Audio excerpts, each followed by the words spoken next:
নমস্কার, আপনাদের সবাইকে জানাই আন্তরিক শুভেচ্ছা। আশা করি আপনারা সবাই ভালো আছেন।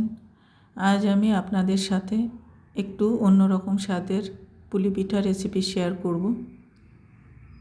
এটি আমি চালের গুঁড়ো দিয়ে করব না, ময়দা দিয়ে করব। আপনারা শেষ অবধি দেখতে থাকুন। এর জন্য আমি নারকেল কুড়ে নিয়েছি, তার মধ্যে দিয়ে দিচ্ছি স্বাদ মতন চিনি। আপনারা যেমন মিষ্টি পছন্দ করেন সেই অনুপাতে চিনি দেবেন। এবার চিনি এবং নারকেল ভালো করে মেখে নিচ্ছি। পিঠা করার জন্য আমি নিয়েছি 250 গ্রাম ময়দা,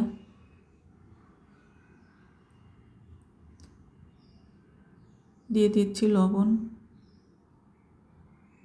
আর সামান্য চিনি দিয়ে দিচ্ছি। ময়ানের জন্য আমি ঘি নিয়েছি 2 টেবিল চামচ। এবার ময়দা আর ঘি ভালো করে মেখে নিতে হবে।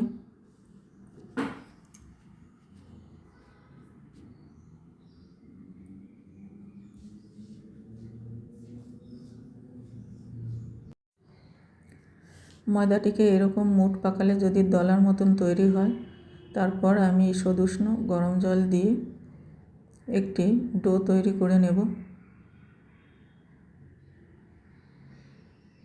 একবারে জল দেওয়া যাবে না, অল্প অল্প করে জল দিয়ে ডো তৈরি করে নিতে হবে।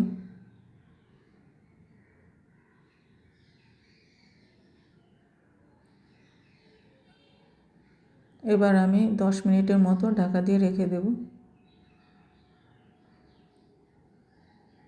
10 মিনিট পরে আমি এরকম 4টি লেচি কেটে নিয়েছি। এখন আমি রুটির মতো বেলে নেব।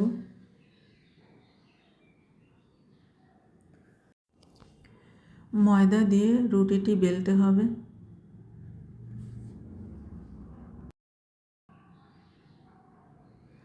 এরকম বড় একটি রুটির মতো তৈরি করে নিতে হবে। তারপরে এরকম গ্লাস দিয়ে লুচির আকারে আমি এরকম কেটে নিচ্ছি।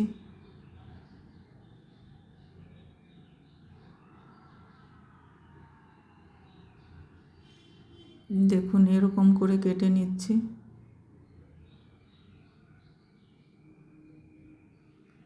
আপনারা পিঠা বড় করতে চাইলে আর একটু বড় গ্লাস নেবেন। এবার এর মধ্যে আমি পুর দিয়ে দিচ্ছি।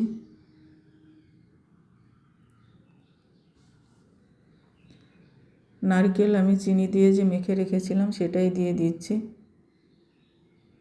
এটি একটি অন্যরকম পিঠা।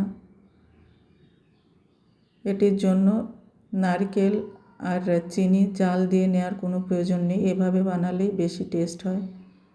মুখ ভালো করে বন্ধ করে এরকম করে ডিজাইন করে নিচ্ছি, তাহলে দেখতে অনেক সুন্দর লাগবে। আপনারা চাইলে ডিজাইন নাও করতে পারেন, মুখটা ভালো করে বন্ধ করে দেবেন। সেক্ষেত্রে ডিজাইন করলে মুখটা ফেটে যাওয়ার সম্ভাবনা থাকে না। একইভাবে আমি আরেকটি পিঠা তৈরি করে দেখাচ্ছি।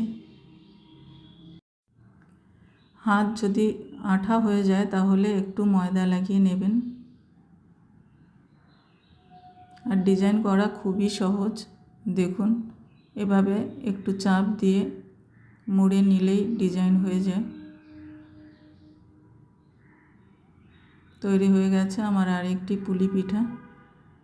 এবার কড়াইতে তেল গরম করে নিচ্ছি। একইভাবে আমি অনেকগুলো পিঠা তৈরি করে নিয়েছি। তেল গরম হয়ে যাওয়ার পরে পিঠাগুলো দিয়ে দেব।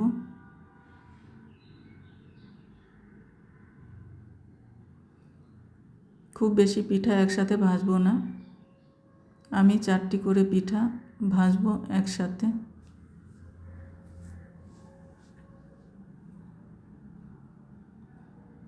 তিরিশ 40 সেকেন্ড পরে পিঠাগুলো উল্টে দিতে হবে, সাথে সাথে উল্টানো যাবে না। মিডিয়াম টু লো ফ্লেমে আমি এখন পিঠাগুলো ভাজছি। এভাবে দুটো সাইড হালকা ব্রাউন হওয়ার পরে আমি নামিয়ে নেব। দুটো সাইডে আমার ভাজা হয়ে গেছে। এটি আপনারা স্ন্যাক্স হিসেবে পরিবেশন করতে পারেন এবং গরম গরম পরিবেশন করবেন, তাহলে পিঠাগুলো মুচমুচে থাকবে।